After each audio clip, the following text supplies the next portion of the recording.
Selamat malam, Ibu. Iya, selamat malam. Maaf baru join. Oke, kita mulai ya. Assalamualaikum warahmatullahi wabarakatuh. Waalaikumsalam warahmatullahi wabarakatuh. Selamat malam semuanya. Sebelumnya terima kasih kepada Ibu Neva Setia Hadewi SSI MSc CRA CRP CRMP selaku Ketua Pojok Statistik BPS Kalimantan Barat yang sudah bersedia hadir dan menjadi pemateri kita pada malam ini. Terima kasih juga kepada teman-teman agen statistik batch 6 yang sudah meluangkan waktunya untuk hadir pada kegiatan kita malam ini. Kegiatan kita pada malam ini adalah bincang data dengan tema visi, yaitu visualisasi infografis dan videografis statistik.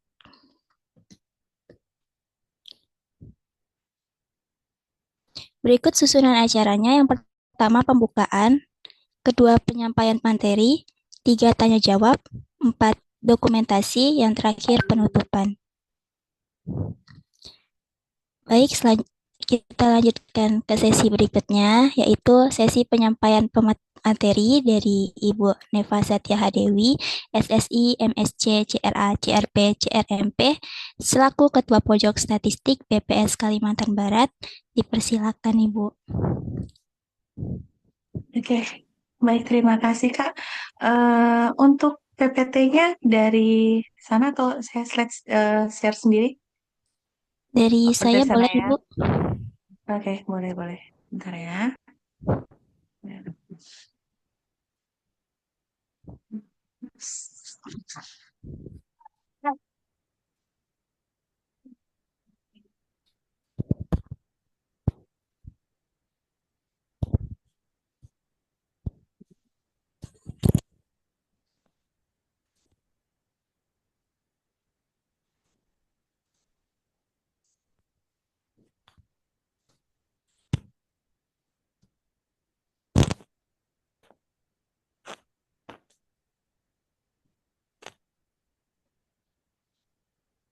Nah, oke Kak.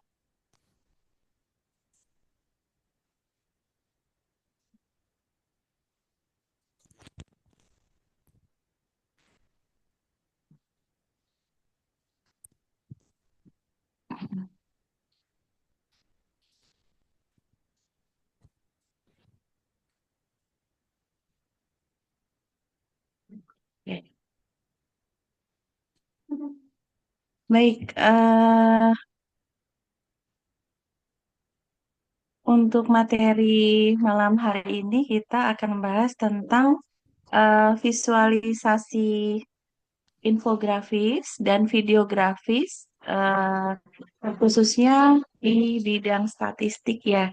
Nah, bagaimana penyajian ini bisa menarik dan informatif untuk menyajikan suatu data. Nah, next slide Kak. Oke, baik. Nah, eh, sebenarnya kita sudah sangat familiar ya dengan infografis ataupun videografis, namun tidak ada salahnya di sini kita mendefinisikan terlebih dahulu konsep dari kedua hal tersebut.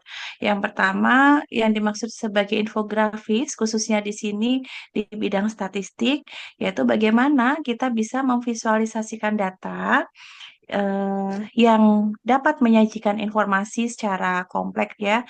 Namun di sini sederhana dan tetap menarik. Sedangkan kalau videografi statistik di sini penyajian informasi di bidang statistik ini dalam format video. Nah, tujuannya adalah untuk menarik perhatian audiens. Next slide.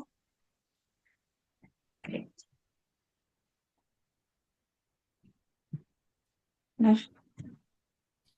dalam hal ini kita bisa melihat bahwa ada tiga tujuan utama dalam kita memvisualisasikan statistik, tentunya yang berkaitan dengan data-data BPS, supaya visualisasi ini bisa tersaji secara efektif. Nah, yang pertama adalah tujuannya di sini kita bisa mempermudah pemahaman data dari sisi visual. Nah, biasanya kalau kita lihat hanya berupa angka-angka saja dan belum tertata rapi dalam tabel gitu, terutama ketika kita baru mengambil mengambil data di lapangan gitu ya. Nah, tentunya kita tidak bisa mendapatkan informasi secara mudah. Kemudian yang kedua, ketika kita melihat data dalam bentuk tabel, tentunya tidak bisa langsung melihat kira-kira eh, informasi yang paling penting dari tabel-tabel itu memuat tentang apa gitu. Nah, sehingga kita perlu memvisualisasikannya di sini agar kita bisa lebih paham terhadap data-data yang disajikan tersebut karena kita bisa melihat dalam bentuk visual yaitu eh, infografis ataupun videografis. Nah, kemudian yang kedua adalah tentunya tujuan dari adanya visualisasi data ini dalam bentuk infografis ataupun videografis tren dengan jelas. Nah, ketika kita mempunyai data berupa deretan informasi-informasi dari tahun ke tahun atau dari bulan ke bulan ataupun seperti saham data harian seperti itu. Nah, kita bisa menyajikan atau menampilkan secara visual baik itu dalam bentuk grafik ataupun plot sehingga kita bisa melihat trennya itu naik atau turun atau tetap gitu ya sehingga tentunya ini bisa membantu kita melihat kondisi dari eh, data yang kita sajikan, bisa melihat tren dengan jelas. Nah, yang ketiga adalah tentunya bisa mengurangi misinterpretasi terkait informasi statistik yang disajikan. Nah, itu tiga tujuan utama kenapa kita harus memvisualisasikan data statistik dalam bentuk infografis ataupun dalam bentuk videografis. Next slide.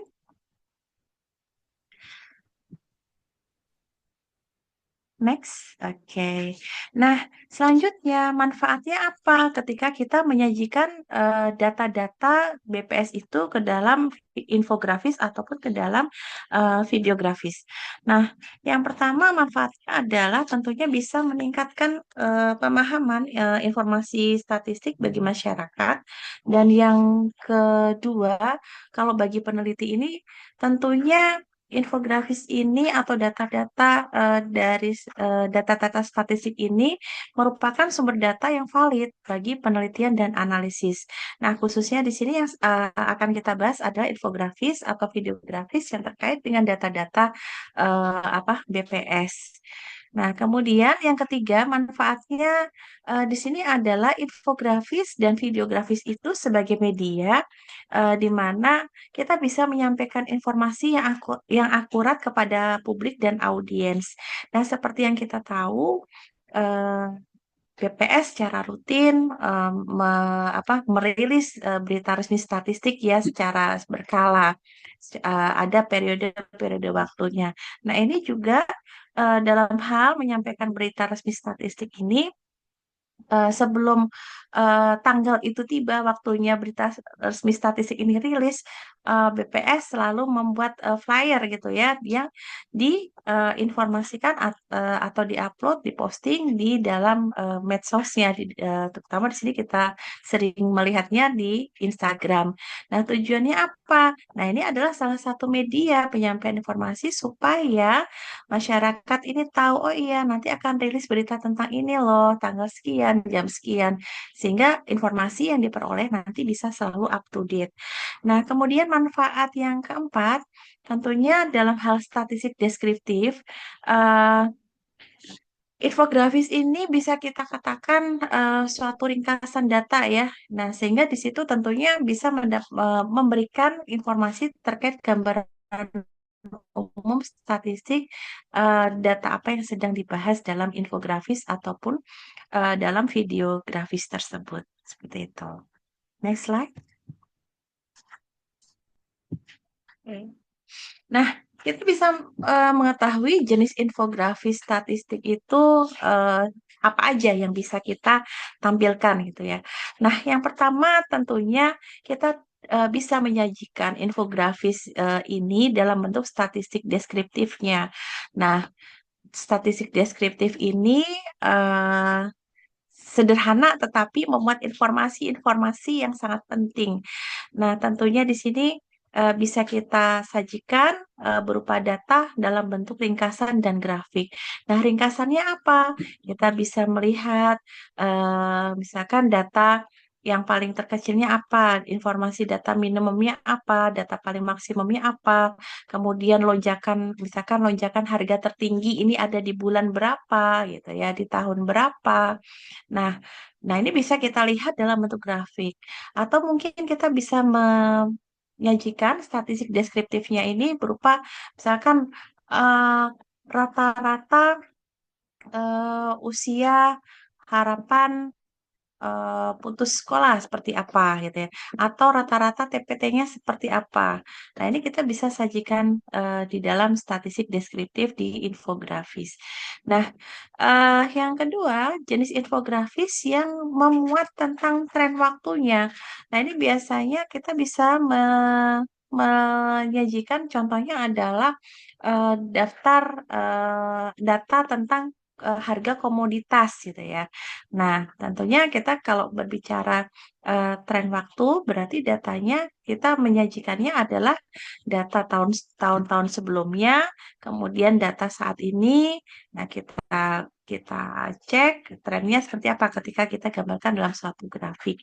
Nah, atau mungkin bisa kita apa tambahkan bagaimana kita ketika ingin mengestimasi, misalkan 3 bulan ke depan kondisi harga komoditas barang, misalkan komoditas beras seperti apa ya, naik atau turun. Nah, kita bisa meramalkan, mengestimasi ya seperti apa kondisinya.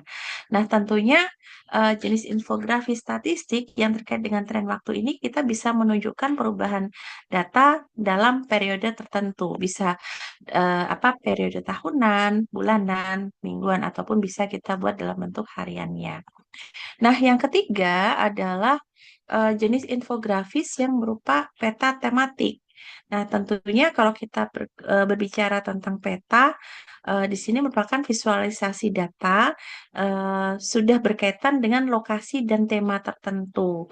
Nah, ini biasanya bisa berkaitan dengan geospasial gitu ya. Misalkan eh, infografis terkait kebakaran hutan gitu ya di wilayah Kalimantan Barat. Nah, biasanya menyajikan peta-peta titik-titik hotspotnya di mana. Nah, ini termasuk jenis infografis peta tematik. Dan yang keempat adalah jenis infografis statistik terkait perbandingan ya, membandingkan dua atau lebih kategori data secara visual.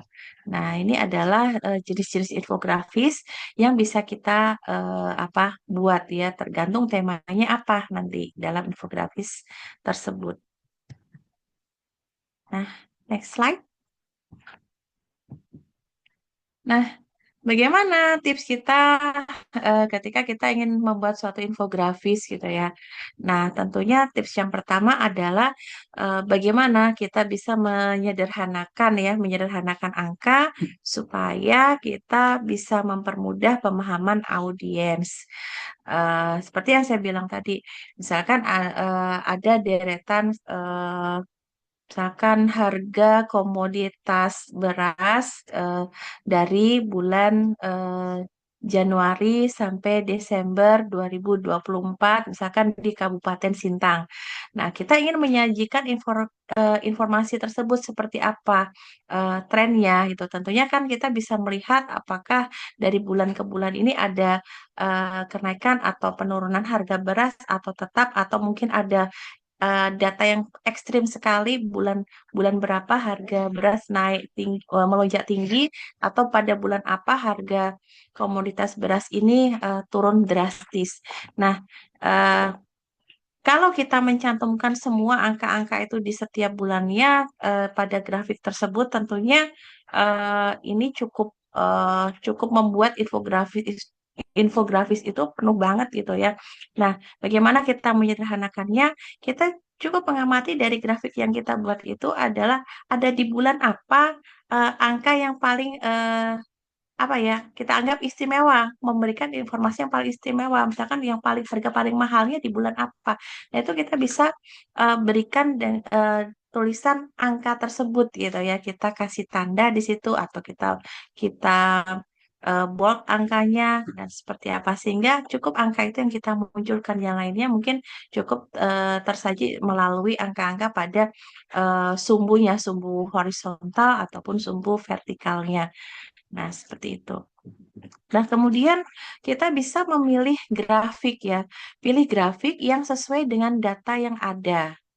Nah, kita harus paham dulu gitu kan, kapan kita menggunakan grafik apa batang, kemudian kapan kita menggunakan histogram ya, atau kapan kita menggunakan grafik berupa lingkaran. Nah, tentunya kalau kita ingin menyajikan data terkait prosentase, prosentase proporsi ya, misalkan proporsi eh, jumlah anak dengan tingkat pendidikan paling tinggi SD, eh, SMP, SMA pada Kabupaten Kuburaya. Ini kan kita menampilkan proporsi gitu. Nah, kalau proporsi kita bisa dalam bentuk persentase menggunakan diagram lingkaran.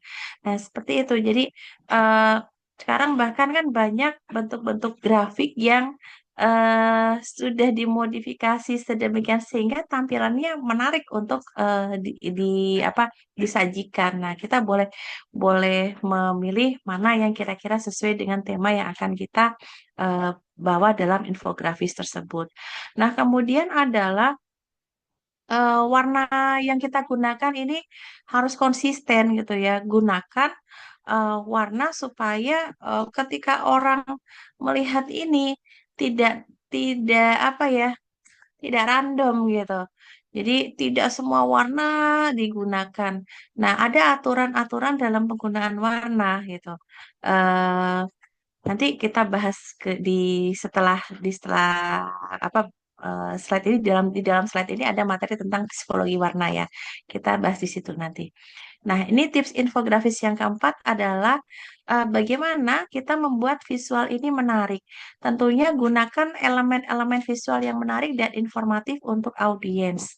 Misal kita sedang berbicara tentang infografis pertanian. Nah, maka elemen-elemen visual yang bisa kita gunakan, mungkin ada elemen gambar Pak Tani, gitu kan, gambar petani, kemudian gambar padi, atau mungkin dalam perkebunan bisa disajikan apa ya elemen-elemen yang kita bicarakan di situ. Eh, Kalau berbicara kebun sawit ya bisa kita tambahkan elemen misalkan pohon sawit dan sebagainya. Jadi eh, secara tidak langsung ketika orang memandang elemen gambar yang kita tampilkan dalam infografis itu, orang langsung lihat, oh ini kayaknya ada gambar sawit, dia berbicara tentang sawit sebelum dia membaca judulnya. Gitu. Next. Nah, ini saya pisahkan nih warnanya nih. eh Bagaimana kita membuat apa infografis yang menarik gitu ya. Kenapa kita penting menyederhanakan data? Ya. Kira-kira kenapa kita penting menyederhanakan data? Ini tadi saya contohkan ya. Ambil informasi yang paling penting pada apa data, misalkan data yang berkaitan dengan tren. Jadi gini, menyederhanakan data ini dari angka-angka yang banyak ini ambil satu, kemudian kita tampilkan di atas misalkan grafik histogramnya, tampilkan angka ini di atas histogramnya. Jadi orang langsung tertuju matanya, oh ke situ gitu. Atau kalau dia berupa garis linear, garis tren gitu kan, titiknya itu kita bold. Nah, baru di dekat titiknya kita kasih angka seperti ini. Nah, atau juga ketika ini berbicara tentang apa namanya persentase jumlah perumahan di kecamatan tertentu gitu ya. Nah, kita bisa udahlah kita pakai ikonnya ikon perumahan ya, berarti kita ada gambar rumah. Kemudian di atas rumahnya bisa kita kasih angka ini. Jadi intinya eh, meskipun angka yang kita sajikan itu terlihat sederhana, tapi dia tetap menarik dengan adanya tambahan-tambahan gambar pada elemen tersebut. Nah, tadi ya, grafik yang kita pilih tentunya sesuai dengan kebutuhan. Grafik garis ini bisa kita gunakan untuk menunjukkan next Kak. Next slide. Oke. Next slide. Oke, jadi dalam memilih grafik ini kita sesuaikan bahwa grafik garis ini bisa kita gunakan untuk menunjukkan tren dari waktu ke waktu. Nah, sedangkan kalau kita mau pakai grafik batang ini adalah ketika kita mau membandingkan beberapa kategori data dengan jelas. Kapan kita menggunakan grafik P gitu kan? Untuk menampilkan proporsi, grafik P bisa kita katakan sebagai grafik apa namanya lingkaran ya, berbentuk lingkaran. Nah, ketika kita menyajikan peta, tentunya ini menunjukkan lokasi geografis. Contohnya tadi terkait lokasi kebakaran hutan gitu ya, titik-titik hotspotnya. Next slide. Oke. Nah, dalam menggunakan warna yang konsisten itu tadi, kita bisa melihat contohnya logo BPS ya. Nah, logo BPS ini dia cenderung kepada pemilihan warna biru dengan oranye. Sehingga ketika kita menggunakan warna palet biru oranye dalam menyajikan data-data, secara tidak langsung itu audiens yang melihat, oh ini data BPS nih. Jadi ada ciri khasnya seperti itu. Nah, kenapa harus konsisten warna yang kita pakai ya? Karena ini membantu pemirsa atau membantu apa audiens yang melihat mempermudah memahami informasi yang kita berikan. Kalau banyak warna, tentunya orang akan bingung gitu. Pusing duluan lihat warnanya. Nah, kemudian dalam warna-warna tertentu gitu ya. eh Misalkan ketika kita tulisannya warna putih gitu. Nah, background yang harus kita pakai seperti ini ya di slide saya. Warnanya putih, background yang saya pakai gelap. Tujuannya adalah supaya orang bisa eh, membaca tulisan dengan jelas. Namun misalkan ketika yang di apa di sudut pojok kanan yang coklatnya agak mudaan, saya pakai untuk warna tulisan, kemudian saya tempel di warna yang coklat sebelah sebelah kiri ini, warna coklat muda sebelah kiri, tentu dia tidak tidak terlalu apa ya, tidak terlalu jelas ketika kita pakai untuk tulisan gitu. Jadi intinya konsepnya adalah kalau backgroundnya itu gelap, maka warna tulisannya harus lebih terang atau sebaliknya. Kalau backgroundnya terang, maka tulisannya gelap. Nah, yang sering terjadi adalah ketika bikin infografis, eh, warnanya itu nyatu. Jadi pemilihan-pemilihan elemen ini dengan background juga harus kita perhatikan. Pemilihan warna elemen background kemudian tulisan jangan sampai apa ya gradasinya itu tipis. Misal backgroundnya eh, pink agak tua. Nanti ada tulisannya pink agak mudaan dikit. Nanti gambar elemennya, gambar-gambar yang dipakai juga memuat nuansa pink gitu. Jadi akhirnya orang ini nggak bisa mencerna atau melihat informasi ini secara jelas.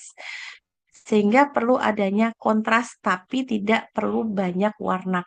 Paling tidak 3-4 warna itu udah cukup, asal kita konsisten menggunakannya. Sama juga dengan bentuk tulisan ya. abang kakak. Nah, kebetulan kemarin saya habis ngajar di kelas, kemudian meminta mahasiswa presentasi diskusi. Maksudnya ketika dia membuat slide itu supaya lain daripada yang lain punya lain daripada yang lain dengan kelompok yang lain gitu ya. Nah, dia menggunakan tulisan itu adalah bentuk tulisan apa ya, di Canva, dia pakai Canva, tulisannya tuh jadi kayak tulisan tangan. Nah, padahal yang disajikan adalah rumus dan angka dan data.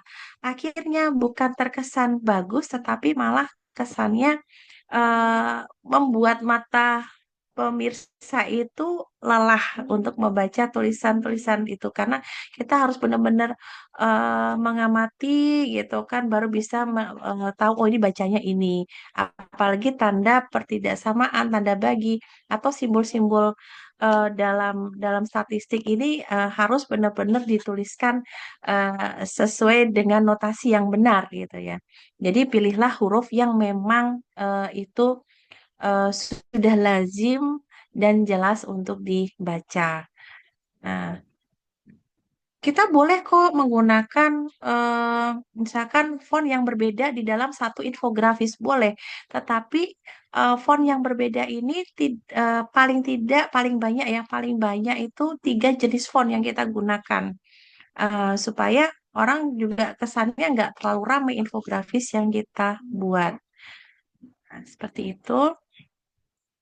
Next. Nah, kita sangat-sangat dianjurkan untuk menyorot angka, apalagi itu adalah angka kunci. Nah, di sini adalah eh, yang bisa kita lakukan, kita gunakan angka ini ukurannya agak besar supaya menarik perhatian pembaca dengan jelas. Kemudian kita bold supaya ini menandakan bahwa merupakan informasi yang penting. Kemudian yang ketiga adalah kontras ya, kontras. Warnanya kontras berbeda dengan backgroundnya, kontras dengan angka-angka lain yang disajikan sehingga apa pembaca itu bisa langsung tertuju matanya kepada angka kunci tersebut.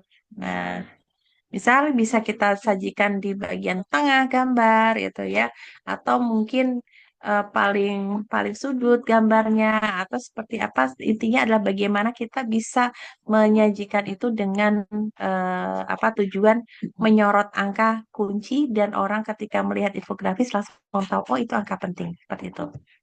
Nah, selanjutnya next kita harus menghindari yang namanya overload data. Nah, pilih 3 sampai 4 insight utama untuk infografis yang efektif. Jadi ketika kita punya misalkan data tentang IPM, kita mau membahas IPM Kalbar, itu kan variabelnya itu banyak ya. Jadi kita bisa memfokuskan pada beberapa apa variabel saja yang ingin kita kupas tuntas gitu ya, atau kita sajikan. Jadi jangan berlebihan yang kita sajikan di dalam infografis itu. Nah, tujuannya adalah kita mengambil insight utamanya supaya kita bisa fokus pada data yang relevan. Kemudian kita bisa membuat grafik secara sederhana tentunya supaya bisa mudah dimengerti oleh pembaca. Tadi jangan lupa kita sorot angka kuncinya supaya kita bisa tertuju pada data yang paling penting itu. Oke. Nah, kemudian yang terakhir adalah untuk sumber data. Jangan lupa ketika kita menyajikan data, ketika kita menyajikan data, jangan lupa mencantumkan sumbernya, sumber yang kredibel. Misal tabelnya diambil dari data BPS tentang apa, tahun berapa, cantumkan di bawah sumbernya apa. Grafik juga demikian, kalau bukan kita sendiri yang membuat grafik, itu perlu dicantumkan sumbernya dari mana kita mengambil grafik tersebut. Oke, next. Sebentar. Em, Terkait kenapa kita perlu mencantumkan sumber data adalah agar apa pembaca itu yakin dengan apa yang kita sajikan. Jadi merasa bahwa data ini sumbernya akurat dan terpercaya. Nah, sehingga kita punya kredibilitas yang baik gitu ya. Artinya eh, informasi yang kita sajikan ini terpercaya gitu. Nah, kemudian terkait akurasi tentunya dengan mencantumkan sumber data, kita menjamin bahwa data yang kita gunakan ini relevan dan tepat. Kemudian yang ketiga terkait dengan transparansi adalah memudahkan pembaca menelusuri informasi lebih lanjut.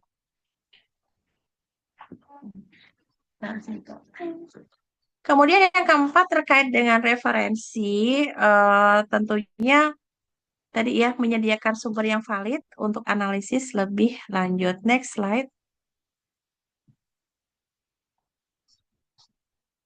Nah, selanjutnya adalah bagaimana kita bisa membuat video grafis statistik yang apa yang bisa menarik ya, menarik pemirsa gitu. Nah, kita akan mempelajari cara-cara efektif untuk meningkatkan daya tarik tersebut. Next slide. Oke.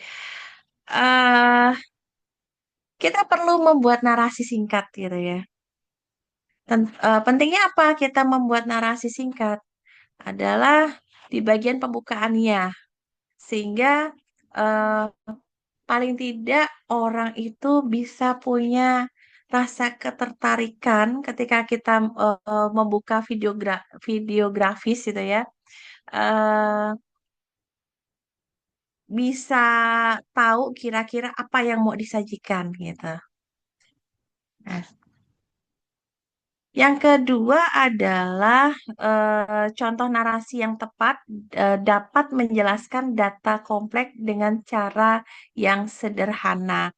Jadi, kalau kita datanya adalah data kompleks, maka kita bisa menginformasikan di awal jenis data kita, data apa, menyajikan tentang apa, baru nanti masuk ke apa detail dari apa yang sedang kita ceritakan dalam video grafis tersebut.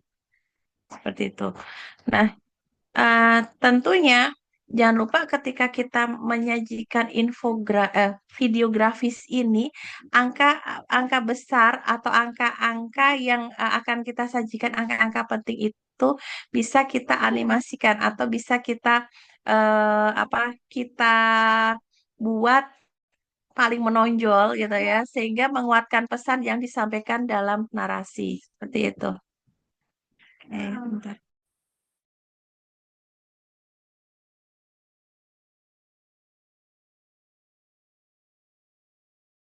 Oke. Nah, selanjutnya adalah terkait dengan apa namanya animasi angka. Nah, animasi angka ini tentunya ketika kita buat eh, menarik gitu ya, akan memberikan efek visual yang lebih kuat. Dia bisa menarik perhatian orang.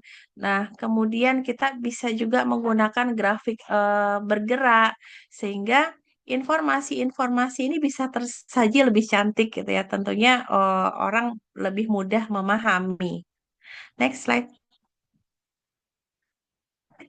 Nah, peta interaktif ini juga penting. Kalau kita temanya adalah terkait menyajikan kondisi informasi lokasi tertentu gitu.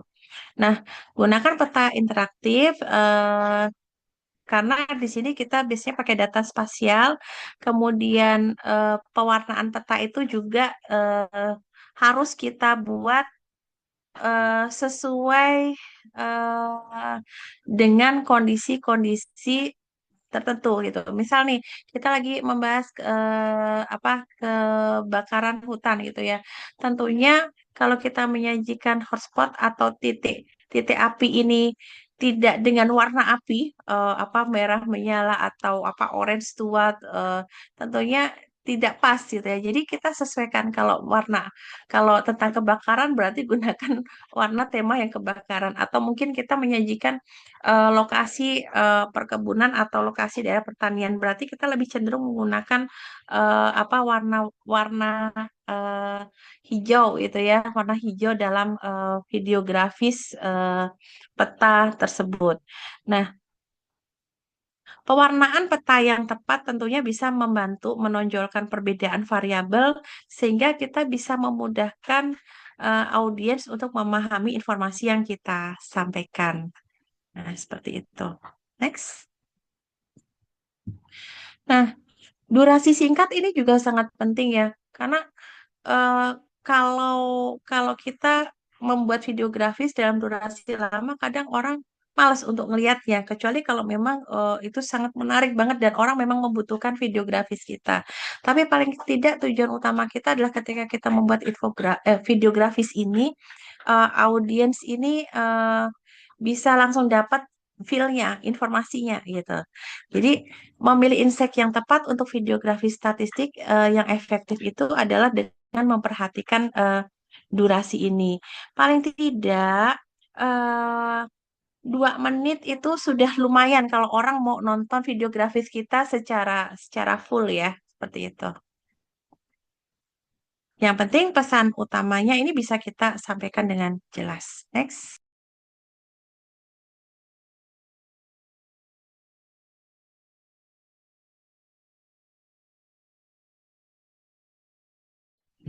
Nah, kenapa kita perlu icon dalam videografis? Tentunya memudahkan pemahaman kita ya dan pemahaman pemirsa kita dalam memahami data apa yang sedang kita informasikan.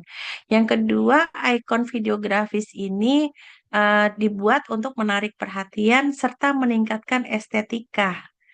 Nah, tentunya kalau kita tidak menggunakan ikon-ikon atau elemen-elemen ya videografisnya sepi-sepi aja hanya isinya apa tabel gitu ya, grafik diagram batang, tidak ada animasinya, orang males mau ngeliat gitu. Next. Nah, ini yang sering sekali jadi permasalahan. Gunakan musik ringan dan voice over gitu. eh Tujuannya adalah untuk menarik perhatian juga, meningkatkan pemahaman dan membangun emosi gitu. Eh dalam hal menarik perhatian jelas kalau musiknya apa enak didengar tentunya orang juga tertarik untuk buka videografis kita. Kalau dalam hal penggunaan musik ini ketika diupload di YouTube ya eh, ini sering sekali terjadi kendala gitu. Pelanggaran hak cipta. Jadi beberapa karya agen statistik yang sudah dibuat, sudah diposting gitu ya di IG aman-aman saja. Jadi ketika saya minta coba di ini ya video yang udah dibuat diupload di YouTube, kemudian link YouTube-nya diupload di PSV. Nah, ternyata ketika sudah diupload di YouTube, ada beberapa video yang ditolak gitu karena terjadi pelanggaran hak cipta. Nah, ujung-ujungnya adalah eh, kita alternatifnya adalah mengganti musiknya dengan yang tidak melanggar hak cipta atau ya udah rela musiknya apa tidak bisa didengar gitu kan. Tapi videonya masih tetap bisa. Tapi rata-rata akhirnya karena pelanggarannya yang berat, videonya diblokir, nggak bisa ditampilkan seperti itu. Nah, harapannya adalah ketika adik-adik membuat videografis ini jangan sampai menggunakan musik yang apa terindikasi pelanggaran hak cipta.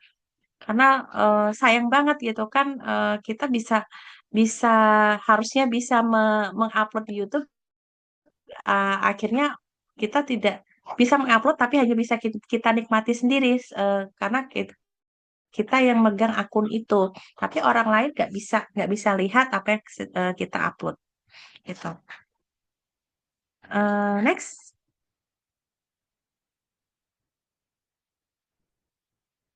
Oke. Nah, call to action. Pentingnya CTA dalam videografi statistik dan contoh visualnya. Nah, eh, CTA yang jelas ini tentunya membantu audiens memahami tindakan yang kita inginkan gitu. Kita mau nyuruh audiens itu ngapain gitu.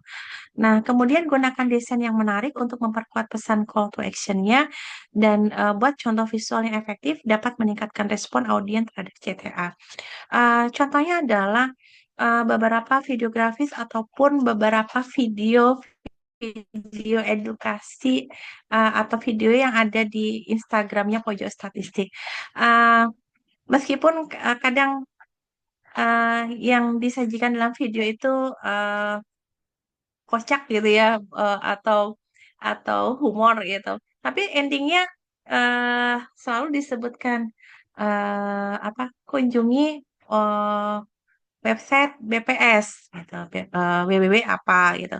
Atau jika ingin lebih tahu terkait data-data BPS, silakan kunjungi pojok statistik Untan. Nah, ini kan sebenarnya salah satu call to action mengajak bagaimana orang yang melihat video kita ini kalau butuh informasi lebih lanjut bisa mengunjungi pojok statistik atau bisa membuka website BPS. Nah, seperti itu. Tapi bagaimana call to action-nya ini dibuat menarik?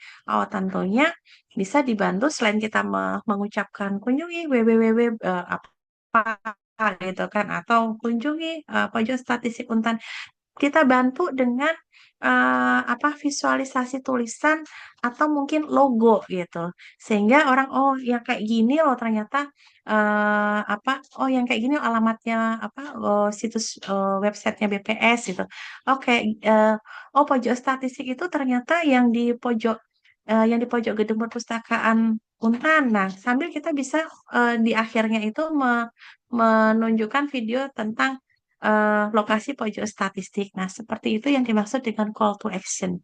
Jadi, supaya audiens ini paham dengan apa yang kita inginkan. Ajakan kita tuh diserap dengan baik oleh audiens. Seperti itu. Next. Nah, ini tadi yang saya bilang psikologi karena dalam infografis ya. Next, Kak.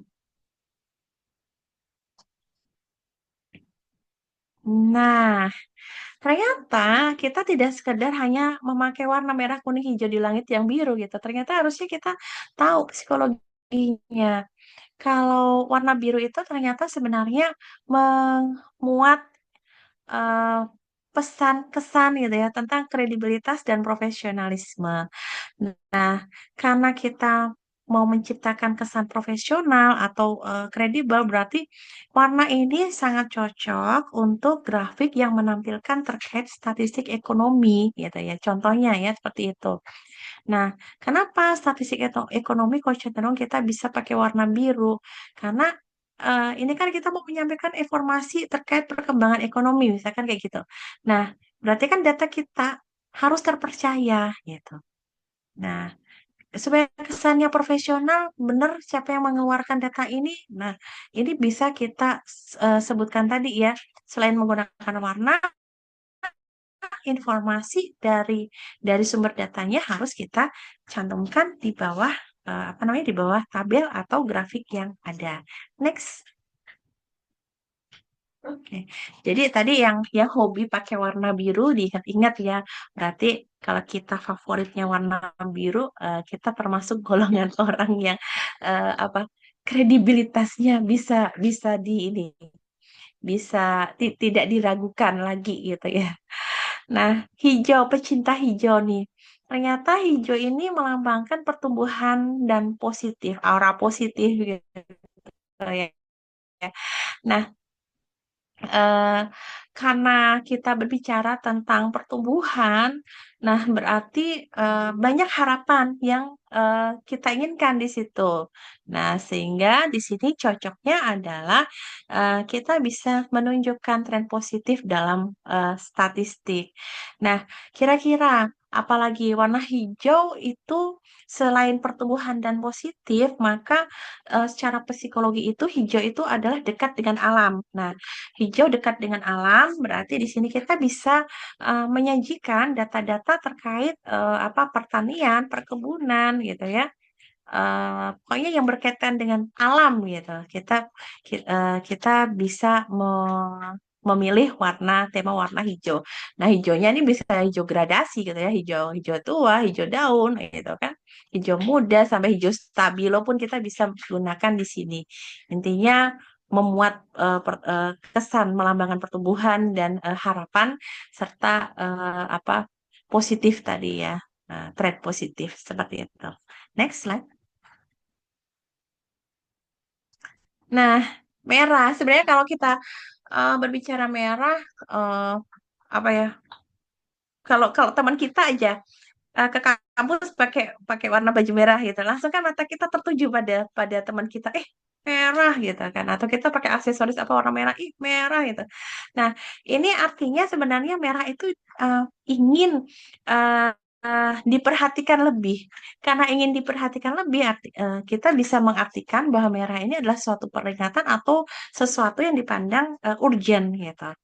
Nah, bisa kita terapkan gitu kan warna merah bisa kita pakai ketika kondisinya misalkan kita membahas inflasinya tinggi atau dalam kondisi darurat emergency gitu kan ketika kita berbicara kemiskinan kita berbicara tentang stunting angka stunting tinggi gitu ya kita boleh nih kasih warna merah gitu kan atau kemiskinan meningkat di suatu wilayah. Nah, kita bisa menggunakan warna merah untuk mengekspresikan data-data tersebut.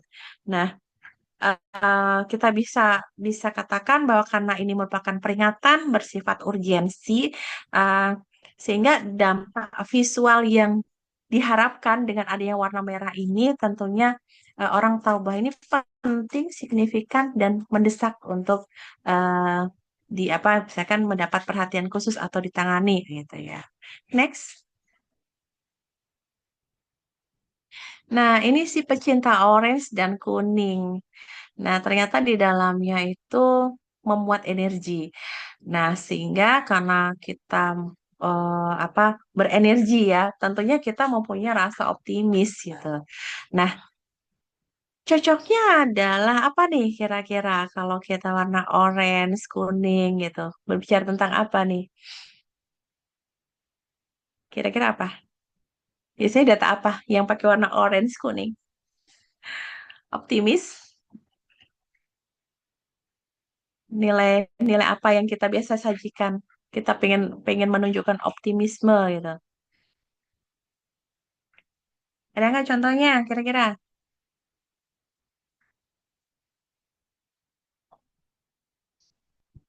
Halo, Bantuan, ya, bantuan dana. bantuan dana BLT. Nah, ada biasa biasa data-data BLT memang di apa eh, disajikan dengan tema orange kuning. Nah, kenapa apa kebijakan-kebijakan pemerintah ini biasa disajikan dengan orange dan kuning terutama ketika kebijakan ini adalah berkaitan untuk peningkatan kesejahteraan gitu ya. Karena pemerintah optimis dengan ditetapkan kebijakan itu atau dengan adanya angka-angka ini maka kondisi misalkan kondisi perekonomian atau kondisi keuangan ini bisa lebih baik lagi. Jadi optimis pasti kita pakai warna orange dan kuning seperti itu. Next slide. Oke, nah ini adalah eh, salah satu bentuk ya, bentuk penggunaan warna dalam infografis di BPS. Jadi tadi saya bilang jangan menggunakan warna banyak-banyak gitu ya supaya nggak ini nggak rame banget gitu gradasinya cukup apa cukup terlihat tajam gitu gradasinya next slide. Jadi bisa kita katakan bahwa psikologi warna itu sebenarnya ingin menyampaikan emosi data ya secara visual dan efektif. Jadi eh, supaya supaya langsung apa menyatu dengan rasa rasa si audiens ini tadi gitu. Oke, next. Nah, ini beberapa hal yang mau saya sampaikan terkait konten promosi statistik di BPS. Next slide. Oke. Nah, ini tadi sebagian besar udah saya sampaikan. Kalau ini slide yang saya dapatkan ketika pelatihan di Surabaya. Jadi pada intinya tadi untuk mempromosikan eh, statistik ini sebenarnya sasaran programnya adalah untuk penguatan literasi pengguna data statistik gitu ya. Nah, eh, di sini konten promosi statistik berisi ulasan produk atau layanan statistik yang dikemas dengan teknik storytelling dan copywriting serta menampilkan visualisasi eh, dan ilustrasi yang menarik yang tentunya tadi ada CTA-nya, ada ajakannya gitu ya. Nah, kemudian apa sih saluran promosi yang bisa digunakan pada promosi statistik, terutama promosi statistik data-data BPS itu ya. Nah, eh, bisa berupa media digital ataupun konvensional gitu ya. Nah, di sini bisa pakai Instagram, Facebook, YouTube, atau TikTok. Nah, kebetulan eh, Instagram kita ada, YouTube kita ada, TikToknya ada, yang nggak ada Facebook ini. Jadi, abang kakak kalau boleh eh, yang megang akun pojok statistik boleh Kak atau Abang dibuatkan Facebooknya ya. Jadi biar kita di semua lini kita ada konten promosinya. Nah, tadi saya ngecek YouTube-nya pojok statistik ini belum ini ya, belum ada video baru lagi terakhir di bulan akhir bulan Juli gitu. Nah, nanti boleh ditambahkan video-video yang dibuat oleh Abang Kakak nanti. Next.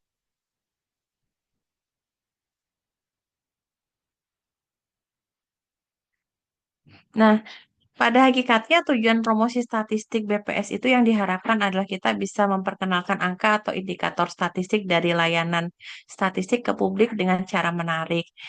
Nah, kemudian bisa menjelaskan angka atau indikator tersebut supaya mudah dipahami serta bisa memberikan panduan layanan BPS dengan cara yang mudah dipahami juga.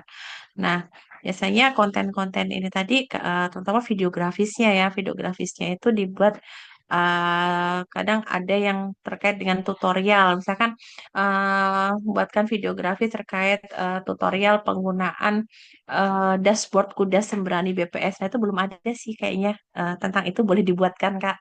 Tutorial pembuatan dashboard kuda, pembuatan tutorial menggunakan dashboard kuda sembraninya BPS Kalbar. Itu bisa bisa menjadi salah satu videografis atau video edukasi juga.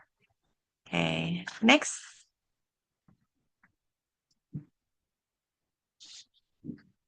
Nah, ini standarnya yang harus abang kakak perhatikan. Cakupannya adalah baik infografis ataupun videografis ini mengulas angka atau indikator yang dihasilkan BPS. Benar-benar pakai data BPS, nggak usah dicampur dengan data lainnya. Kemudian mengulas layanan statistik yang disediakan BPS. Itu boleh. Eh,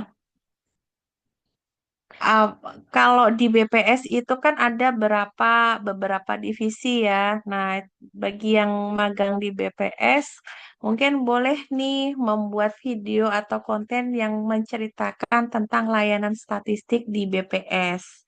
Nah, kemudian yang ada di pojok statistik juga bisa mengulas satu persatu layanan statistik yang bisa diberikan di pojok statistik apa aja. Misalkan dalam hal pencarian data.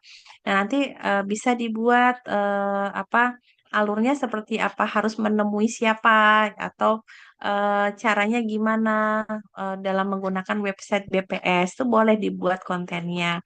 Kemudian teknik penyusunannya adalah dengan ini storytelling. Ya, eh di beberapa bulan lalu, waktu agen statistik batch 5 ada lomba ini video video edukasi videografis antar pojok statistik.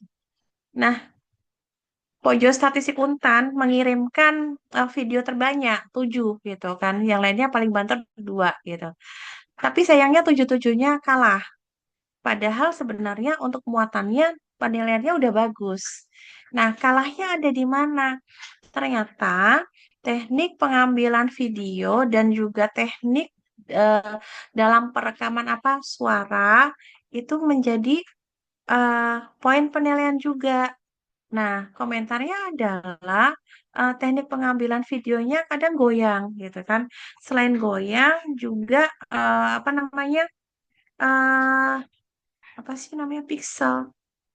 eh nggak terlalu apa videonya tuh nggak terlalu jelas gitu kayak kayak kayak ngeblur jadi kalau misalkan di zoom videonya tuh pecah. Nah, nggak HD gitu ya kondisinya itu juga mempengaruhi. eh Kemudian suara suara orangnya dabernya dengan suara musiknya itu nggak balance, nggak bisa apa ya, nggak bisa pas dengan suasananya. Misal ketika si Daber ini sedang menjelaskan sesuatu, berarti kan harusnya lebih menonjol suara Daber dibanding suara musiknya. Nah, permainan volume suara Daber dengan musik ini yang masih mau dilatih terus gitu. Padahal dari sisi apa ide kreatifnya tuh udah bagus banget kita. Nah, jadi itu mungkin yang bisa bisa dijadikan pembelajaran ya untuk ketika abang kakak membuat video grafis atau membuat video edukasi. Nah, kemudian copywritingnya ini sering apa tadi ya saya bilang ada pelanggaran hak cipta juga gitu ya. Nah, sehingga di sini hal-hal yang harus kita perhatikan juga. Nah, pada intinya adalah eh, yang kita hasilkan adalah sebuah konten yang bersifat persuasif dan engagingnya tuh bagus. Nah, storytelling di sini memadukan data dengan narasi dan visualisasi. Nah, kadang juga dalam hal storytellingnya apa ya? Apa yang diceritakan dengan gambar yang disajikan kadang kurang kurang matching. Nah, ini juga harus diperbaiki lagi. Nah, seperti itu. Kemudian elemen wajib yang harus ada gitu ya ketika kita membuat konten promosi itu harus ada logo BPS, kemudian fontnya diperhatikan, eh, thumbnail dan lain-lain mengikuti branding yang telah disusun BPS Provinsi Kalimantan Barat. Nah, artinya di sini uh, Abang Kakak bisa melihat dari IG-nya BPS Provinsi Kalbar, standar logo-logo yang dipakai apa aja gitu. Nah, CTA tadi jangan lupa dan tagar-tagar yang digunakan ini. Tagar yang kita tampilkan pada caption setiap konten harus memuat promosi statistik dan cinta data. Jadi ya Bang Kakak, yang pegang IG-nya pojok statistik atau TikTok dan lain sebagainya, eh, bisa ya sepertinya diedit caption-captionnya dengan ditambahkan caption promosi statistik dan tagar cinta data. Jadi yang udah Abang Kakak buat kemarin, tolong ditambahkan di captionnya tagar ini. Wajib. Nah, kemudian terkait proses postingnya di IG itu adalah eh, untuk BPS itu selalu ditandai jangan di collab karena beberapa beberapa kali saya collab memang nggak pernah direspon oleh adminnya padahal pesannya Bu Pre ke BPS itu pemegang IG BPS adalah ketika kita ngajak collab harus di accept ternyata juga enggak ya udahlah kita cukup menandai saja gitu seperti itu. Nah, Yang terjadi adalah penilaian di IG-nya BPS Kalbar itu sebenarnya adalah engagement-nya tuh kurang dengan masyarakat. Jadi sebenarnya website IG-nya BPS ini kan bisa diakses oleh semua orang. Harapannya paling tidak itu yang mengakses ya instansi lah yang punya kepentingan. Ternyata nge-like aja enggak, komen aja enggak. Jadi bener-bener hanya BPS ini posting ya udah enggak ada yang merhatiin. Paling banter makanya saya kadang kan nge-like bantu like untuk setiap konten yang diposting oleh BPS Kalbar. Demikian juga dengan kita. Bagaimana supaya apa eh, viewernya, viewer kita itu juga nge-like atau komen misalkan bertanya tentang data itu apa gitu. Jadi bisa dibantu juga untuk menambahkan ketika posting di IG pojok status itu menandai siapa sih pembuat infografisnya. Misalkan yang membuat Tesa gitu ya, berarti uh, dikolabkan dengan Tesa. Paling tidak teman-teman Tesa ini tahu, oh Tesa habis bikin infografis nih, habis bikin videografis. Jadi kan paling tidak fansnya Tesa tuh ikut melihat dan juga ikut nge-like atau ikut komentar. Jadi rame gitu. Uh, Menunjukkan bahwa orang itu tertarik untuk melihat infografis atau videografis itu. Nah, itu yang harus di apa kita benahi lagi lah ya di medsos kita. Next. Ini ya logo yang bisa dipakai ya. Eh, ini untuk format logo vertikalnya ini baku, format logo horizontalnya seperti ini. Jangan pakai logo-logo yang lain. Next. Nah, ini penggunaan logo di media sosialnya. Ini bisa jadi pakai dari contohnya next. Ukuran media sosial BPS ini juga udah di disebutin ya. Nah, ini juga contoh-contohnya ya, nah, abang kakak ya. Next.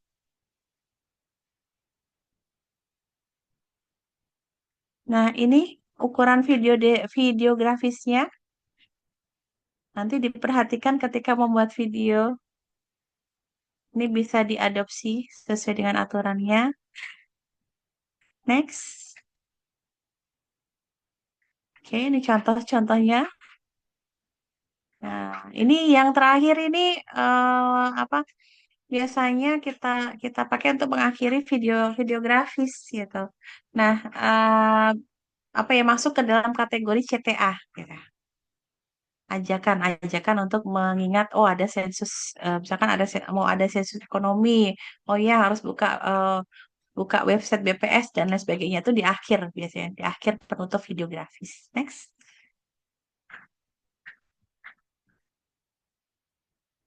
Nah, perlu ini ya, memperhatikan untuk pengerjaan konten. Jadi ketika kita membuat konten, mohon adik-adik membuat draftnya dulu. eh Dibuat draftnya, nanti ajukan ke saya, saya bisa konsultasikan ke Bu P, Bu, untuk tema ini boleh atau tidak gitu. Karena khawatirnya adalah adik-adik udah buat duluan gitu ya, udah buat duluan ternyata nggak boleh. Eh, karena pernah pernah terjadi kontennya udah jadi pas mau posting baru lapor saya gitu saya rasa-rasa wah ternyata videonya ini memuat apa sindiran untuk pemerintah gitu agak-agak sensi jadi saya bilang aduh saya nggak berani nih kalau posting ini saya tanya dulu ke BPS nah ternyata pendapat BPS sama dengan pendapat saya akhirnya ini di belum jadi apa diupload dan nggak kita pakai gitu jadi saya sarankan selama satu semester magang agen statistik ini, silahkan dirinci dulu apa tema-tema videografis yang akan dibuat. Tema serta draftnya kira-kira seperti apa.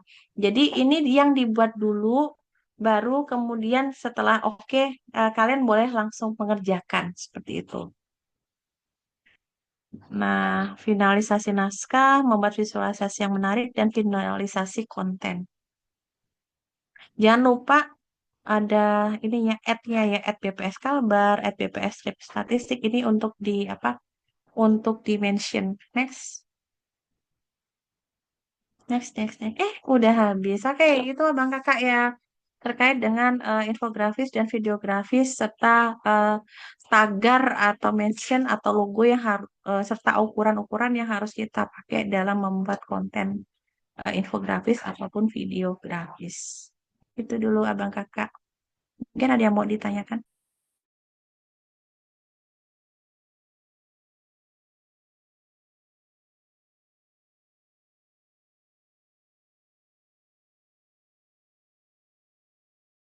Baik, terima kasih Bu Neva atas penyampaian materinya.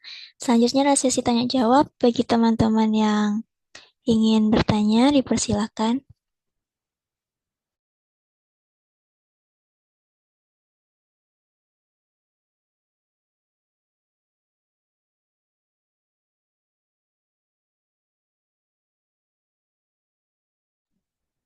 Untuk videografi sudah mulai dibuat belum ya? Mungkin boleh dijelaskan dulu, diinfokan.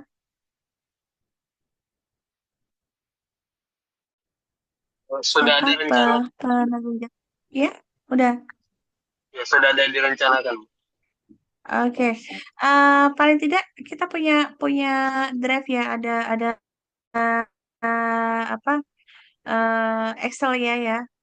Bisa bisa diliskan di situ, diinformasikan di situ. Nanti biar biar bisa kita cek bersama gitu kan. Di list aja mau membuat videografi sebanyak berapa, temanya apa-apa-apa, draft kasarnya mengambil misalkan nih mengambil ide dari mana gitu kan di apa dimasukkan linknya gitu kan supaya kita bisa cek oh ya boleh nih adopsi dari apa dari TikTok atau dari apa kayak dulu yang lagi apa viral Walid ya jadi ada yang bikin konten videografis pakai Walid gitu. Nah, tapi udah ini dari kasih linknya seperti ini Bu nanti oke gitu. Jadi biar biar terencana dengan baik. Oke, ada lagi?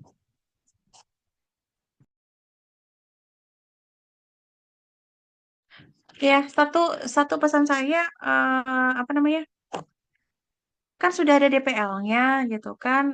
Silakan menghubungi DPL-nya gitu, terutama yang sudah bikin apa kelompok jurnal tadi boleh boleh diliskan di Excel, tolong diliskan di Excel kelompoknya apa mau membahas tentang apa jurnalnya, kemudian referensinya apa. Sudah dibuatkan belum Excelnya, Excel data tersebut gitu. Kalau belum Excel, dibuat nanti saya nih yang bagi loh.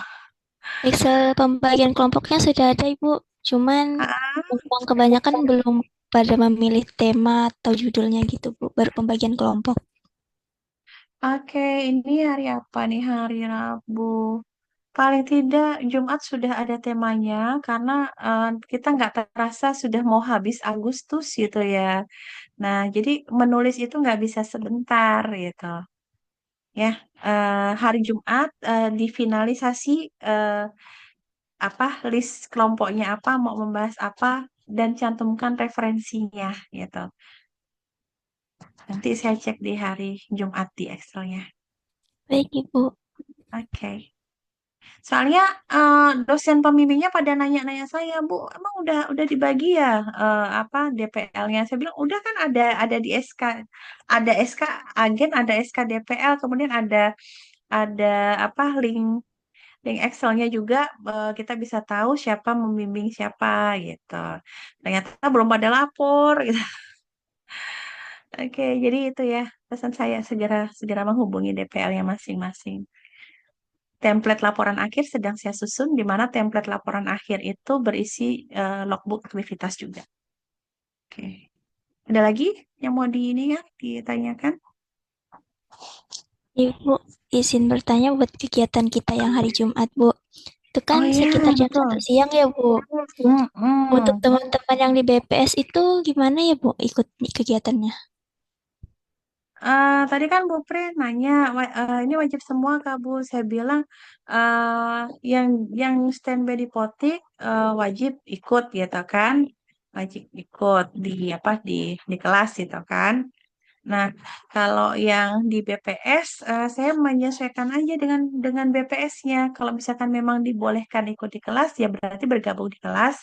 Kalau memang diminta online dari BPS, ya silakan aja. Jadi boleh ditanyakan ke Bupre atau ke pembimbing di BPS-nya ya, yang posisi di BPS.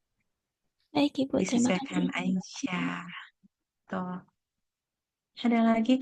Oh iya, untuk kegiatan hari Jumat itu eh ada Fahri kah? Halo Fahri.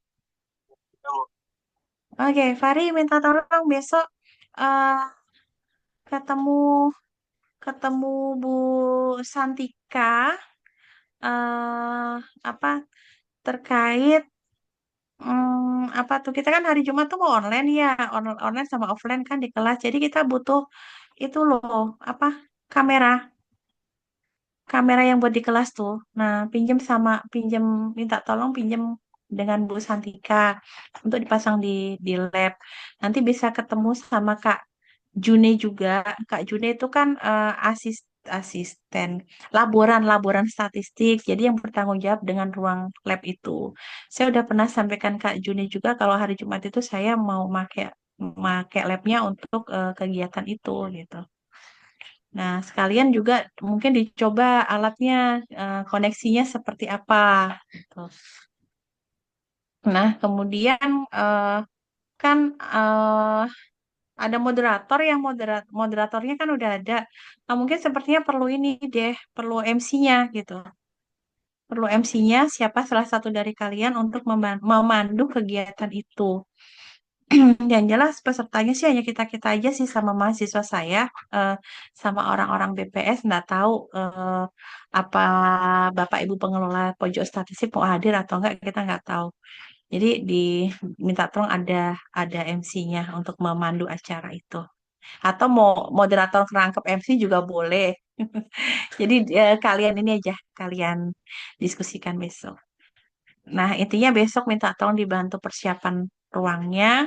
Kemudian hari Jumat itu berarti kan karena mulainya jam 1, eh, yang perempuan kan gak sholat Jumat tuh. Boleh deh eh, mungkin jam 11 sudah berada di gedung MIPA baru di lantai 3 untuk prepare prepare ruang juga. Seperti itu. Oke. Oke ya.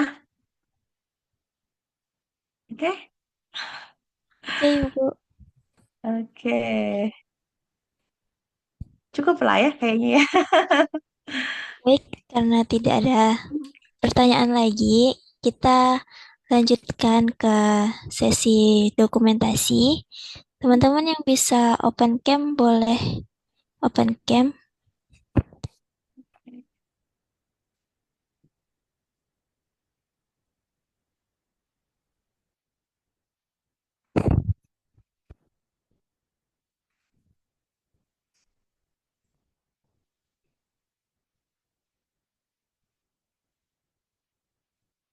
Oke, sesi dokumentasi akan saya pandu dalam 1, 2, 3 lagi. 1, 2, 3. Baik, terima kasih Bu sudah menyempatkan waktunya buat mengisi kegiatan kita pada malam hari ini. Oke, terima kasih juga untuk waktunya. Intinya jangan bosan untuk upgrade upgrade ilmu ya. Siap Ibu. Oke, ketika ada kendala apapun di saat apa magang di BPS ataupun di pojok statistiknya dikomunikasikan aja. Kalau misalkan khawatir ada keributan di dalam WA group, WA saya secara pribadi boleh dijapri aja. Nanti bisa kita diskusikan. Seperti itu ya. Terima kasih untuk semuanya. Baik, terima kasih Ibu. Nih, udah boleh live ya. Boleh Ibu. Oke, selamat Silakan malam Ibu. semuanya. Yo, Malam terima Ibu. kasih.